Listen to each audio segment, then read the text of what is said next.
CPI에 이어서 PPI도 인플레이션이 피크아웃을 쳤다라는 기대감을 높였던 금융시장의 모습입니다. 네.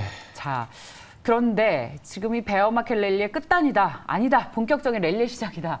또 워낙에 의견들이 엇갈리고 있어서요. 그렇죠. 오늘 의미 있는 금요일이니까 이 부분에 대해서 다시 한번 짚어보도록 하겠습니다. 미래에셋대우의 압구정 WM센터 정웅 선임 매니저와 함께합니다. 어서 오십시오, 매니저님. 안녕하십니까? 안녕하십니까? 네, 안녕하십니까? 네. 되게 펀치란 미남이시네요. 미남이세요. 네, 감사합니다. 네. 그러니까 이제 단도직입적으로 물어보면 예. 이번 주에 우려가 많았고 한편은 기대가 많았는데 네. 시장은 좋았어요. 물가가 내려와 주면서. 네. 근데 이제 금요일이다 보니까 차익 매물이 나왔는지 몰라도 물가 피크아웃은 맞는데 네. 진짜 피크아웃 맞아? 라는 시각도 있고 그리고 어저께 또 에너지 가격이 올라가다 보니까 네네. 이거는 또 물가를 한 달 계속 우리를 괴롭히는 이슈다라는 시각도 많습니다. 네, 맞습니다. 그렇다 보면 시장이 반등장이 끝났다라는 시각도 나올 수 있고 아니 충분히 소화했어라는 시각도 있을 수 있는데 일단 매니저님은 이러한 시장의 성격 앞으로 뭐 어떻게 될지 시장에 대한 고견을 일단 한번 들어보고 네. 싶어요. 저는 개인적으로 이번 그 CPI 하락을 미리 예상을 했었던 부분이 있었고요. 네. 8.5% 정도는 충분히 달성 가능하다 봤습니다. 왜냐하면 에너지 가격이 7월 둘째 주까지 하락했던 부분들이 그렇죠. 크게 반영이 못했던 거죠. 그렇죠. 그러니까 실질적으로 이제 가솔린 가격이 7.7% 하락, 그리고 에너지 전체로 보면 4.6% 하락이 이번에 이제 반영이 된 거고요. 그리고 사실 뭐 이로 인해서 반대로 또 생각해 보면 코어 CPI에서도 식품 가격이 1.1%나 상승을 했거든요. 네. 전월 대비해서. 근데 이제 아직 그 곡물가가 20에서 30%가 내려간 부분들이 일종의 타임렉이죠. 아직 시차가 반영이 안 돼 있기 때문에 추가적인 반영이 있을 거고 사실 전체 물가로 보면 30%를 담당하고 있는 이제 주거비가 그래도 0.5% 6개월 상승했다는 거는 아직까지 우려감은 있습니다. 그리고 이제 카시카리 총재 같은 경우도 사실 미니애폴리스 총재도 연말까지 3.9% 그리고 내년까지 4.4%를 지금 예상을 하고 있거든요. 굉장히 매파적인 얘기를 했어요. 예, 그런 이제 스탠스를 보면 사실 이제 블러드 총재의 4% 발언이 실언은 아닌 상황입니다, 아니다. 사실은.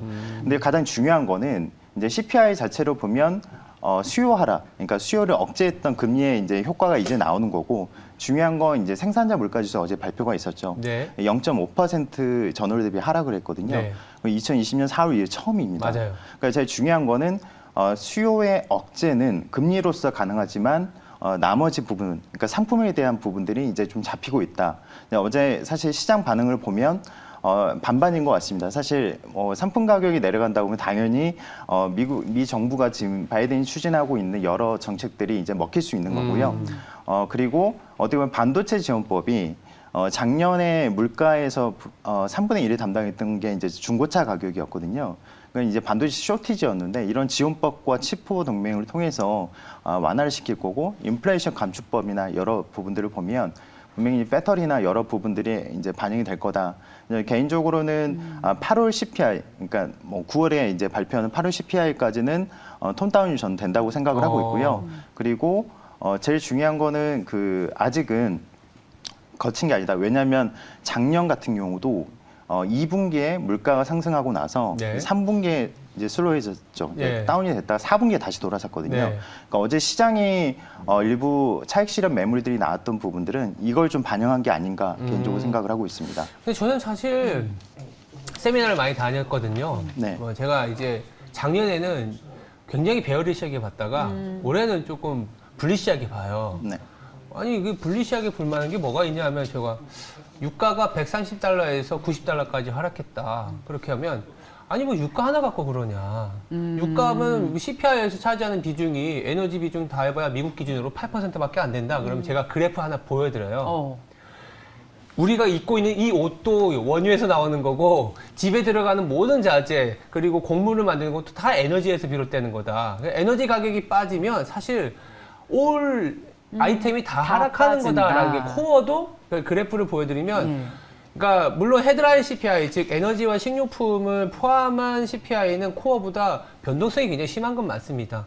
그렇지만 결국 추세는 코어가 헤드라인을 따라가더라고요. 그래서 지금 시장에서 굉장히 조금 불안해하고 연준의 스탠스가 여기서 더 강해지는 거 아니냐라고 생각하시는 분들이 대부분이 OER이라든지 그러니까 이게 그 집주인이 그 의지에 그 렌트비를 내는 비용이 계속 높아지는 거 이런 거를 굉장히 고민하는데 아, 그렇죠. 그건 맞아요. 아니지 않느냐. 네, 그렇게 보고 있는 상황이거든요. 근데 이제 따져보면 이 펜딩 세일즈라고 미리 예측할 수 있는 선행 지표들을 보면 거래 감소나 이제 어떻게 보면 주택 가격 하락에 따른 부분들은 임대료 시차가 14개월 정도가 걸립니다. 그러니까 연말부터는 조금은 네. 슬로해질 것 같은 느낌도 있더라고요. 네.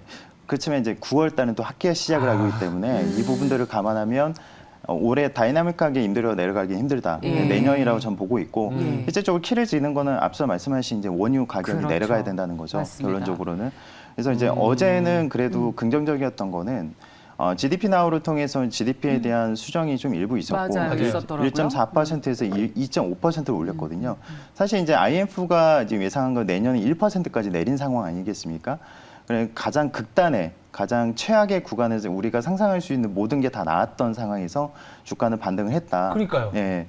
아. 그래서 그 네. 우리가 이 참 어려운 게 작년에는 왜 어려웠냐면 실적이 굉장히 잘 나와도 오르지 못할 땐 선반영 논리로 빠지기 시작했거든요. 네. 근데 지금은 좀 거꾸로 생각해 보면 물가가 아직은 피크아웃은 했지만 우리가 하반기 남아 있는 거는 이 코어 쪽은 뭐 주택 가격이 하락하거나 팬딩 세일즈 잠재 주택 판매 같은 경우를 보면은 연말 가면 내려갈 수 있다라는 생각하는데 보고 갈 거야라는 시각이 많은데 주가는 먼저 움직일 수 있거든요. 네, 맞습니다. 그리고 네. 그거의 하나의 어떤 시그널인가요? 우리나라 같은 경우에는 외국인이 사기 시작했다라는 네. 거죠. 우리나라 외국인이 사기 시작했다는 거는 뭔가 바텀을 본 거 아니냐 이런 시각도 있어요. 저는 개인적으로 6월에 이미 시장이 저점을 통과했다고 생각하는 사람입니다. 그래서 지난 이제 미국 시장을 꼭 보셔야지 국내 시장을 흐름들을 볼 수가 있는 거죠. 네.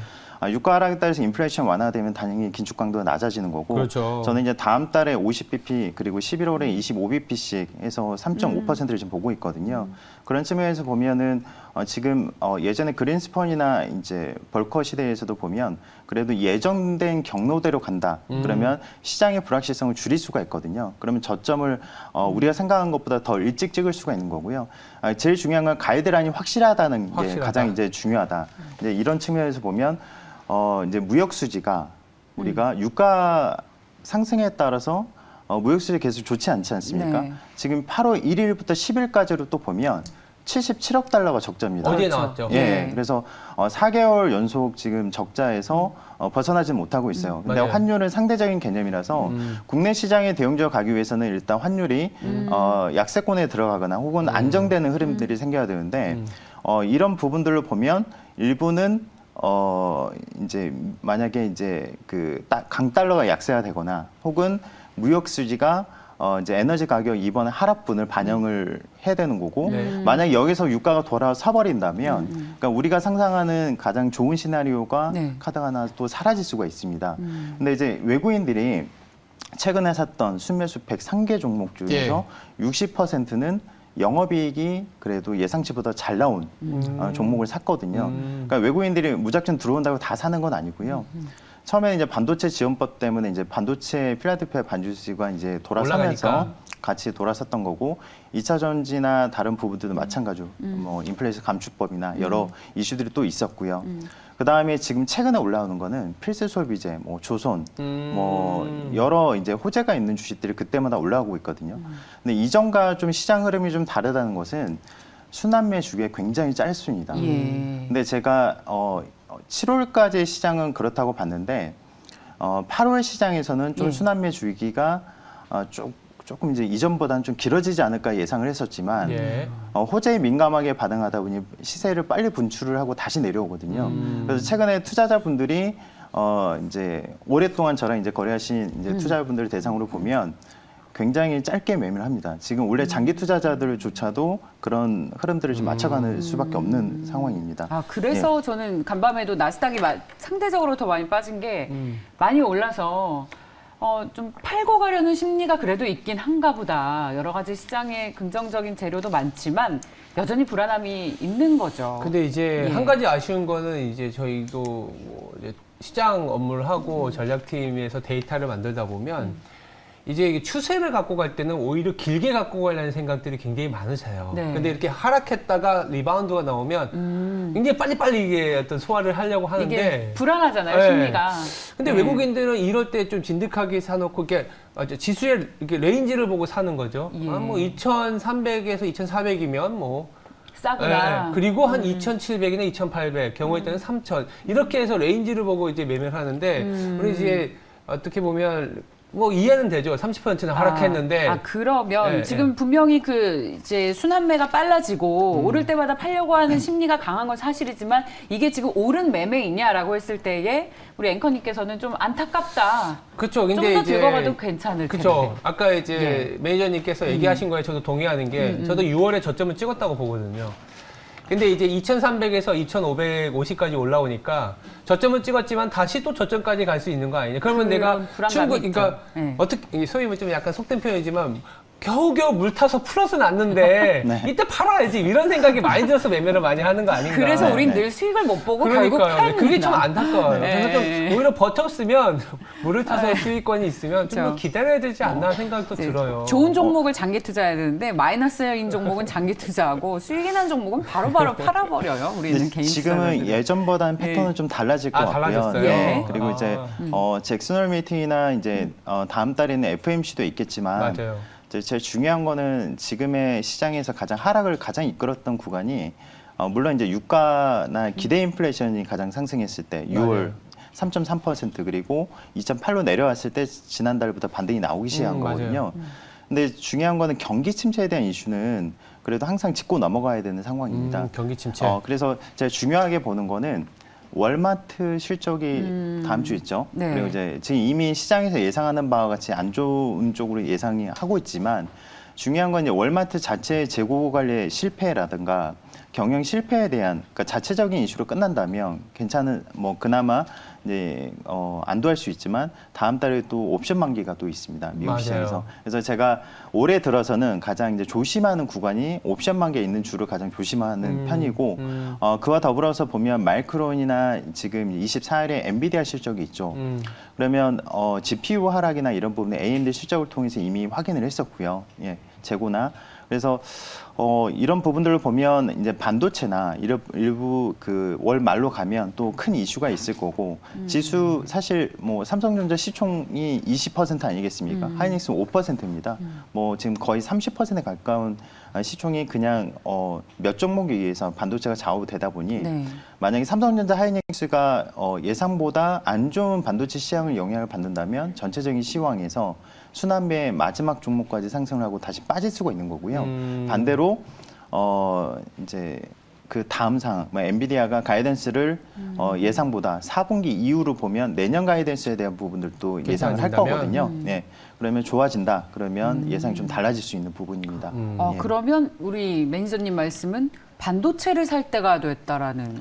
저는 예전부터 저를 아시던 분들은 잘 예. 아시겠지만 예. 반도체가 가장 밸류에이션 하단에 있을 때 매수를 어. 외쳤던 사람이고 그게 이제 한 달 사이에 이미 주가가 많이 올랐습니다. 맞아요. 그래서 제가 이제 2차 전지나 나머지 부분들 순환매 차원에서 다른 섹터를 좀 보는데 사실 예전에 우리가 스냅 실적 발표하고 나서 굉장히 우려감이 컸죠. 예. 하지만 마이크로소프트나 알파벳 A, 그러니까 구글이죠. 실적 발표를 통해서 확인했었던 거는 가장 그래도 성장을 담당하고 있는 클라우드 실적이 뭐 전년 동기대 80%, 60% 이상의 그래도 성장이 있었거든요. 맞아요. 그리고 중국의 알리바바 같은 경우도 마찬가지지만 맞아요. 20%의 클라우드 성장이 있었습니다. 그런 걸 대변하자면 국내 성장주들도 마찬가지로 만약에 자체 본업에 대한 부분들이 뭐 일부 최근 종목들이 크게 움직였죠. 이상이 없다면 재평가를 다시 받을 거라고 좀 보고 있거든요. 뭐 금리나 다른 매크로를 제외하고 맞아요. 팩트를 이제 말씀드리자면 이제 당연히 이런 그 글로벌의 빅테크 종목들이나 이런 부분에 돌아선다면 당연히 클라우드 산업이 좋아지면 좋아지는 게 어디입니까? 반도체죠. 반도체죠. 근데 예. 저도 네. 사실 비슷해요. 사실 지금 토론이 돼야 되는데 저도 좀 비슷한 생각이다 보니까 우리가 물가가 지금 그러니까 올해 내내 사람들 물가 때문에 골머리가 앓혀 있잖아요. 네네. 근데 우리가 하반기 빠르면 하반기 아니면 내년에 고민해야 될 건 뭐냐면 이 물가로 인해서 디플레 압력이 커진다라는 거예요. 그 디플레 압력이 커졌을 때 수요를 자극할 수 있는 쪽 아니면 수요를 그나마 버티고 할 수 있는 쪽이 어디냐라는 거를 IT에서 또 세그멘트를 봤을 해보면 때. 아까 말씀하신 것처럼 네. 클라우드라든지 클라우드. 빅테크가 워낙 캐시플로우가 좋다 보니까 그 캐시플로우를 갖고 무엇을 할 것인지 예. 아니면 헬스케어 가면 빅파마 같은 경우에는 빅팜에서 어떤 식의 세그멘트로 투자를 하고 있는지 이거를 우리나라에서 보고 좋습니다. 있는 거거든요. 예. 그러니까 인플레 베팅일 때는 사실 쉬워요. 이머징 투자 다 할 수 있어요. 다 올라가니까. 근데 인플레 베팅에서 디플레 넘어갈 때가 굉장히 어렵거든요. 근데 그래서 그럴 때는 사실 우리나라 반도체가 좋다. 이머징 내에서의 세이프 헤븐이 돼요. 아니 안전자산. 디플레가 오나요? 디플레 압력이 저는 굉장히 커지고 있다고 보고 있어요. 그렇습니까? 인플레 압력이 굉장히 커진 이후의 세상은 디플레이션 디플레이션입니까? 압력이라는 그럼 거죠. 이제 디플레이션 시대를 준비하고 물타도 떨어져도 반도체를 사야 되는 시기가 온 겁니까? 그러니까 굉장히 어려운 것 같아요.